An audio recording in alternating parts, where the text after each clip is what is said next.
रुख करते हैं डेरा गाजी खान का। अब्दुल मजीद संजरानी की रिपोर्ट के मुताबिक डेरा गाजी खान जिगलानी चौक सेवरेज का पानी गलियों में दाखिल और शहरियों के घर गिरने का खतरा। Mohammad Khalid Laskani sewerage incharge. Corruption का बाजार गर्म किया हुआ है, शहरियों के छोटे बच्चों को जान का खतरा है। इंचार्ज सेवरेज मोहम्मद खालिद लस्कानी ने अपने छोटे मुलाजमों को रोक दिया। एक हफ्ते से काफ़ी बार उनसे रब्ता किया, गलियों की सेवरेज का काम करने से इनकारी हो गया है।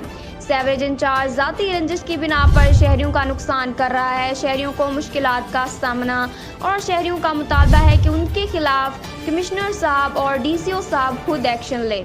आज जब हमने सोशल मीडिया पर खबर चलाई तो कमिश्नर साहब ने बजाते खुद एक्शन लिया और मौके पर 4 गाड़ियां बल्दिया की भेज दी। हम तहे दिल से कमिश्नर साहब का शुक्रिया अदा करते हैं। मज़ीद अपडेट के लिए देखते रहिए गाज़ी न्यूज़ HD।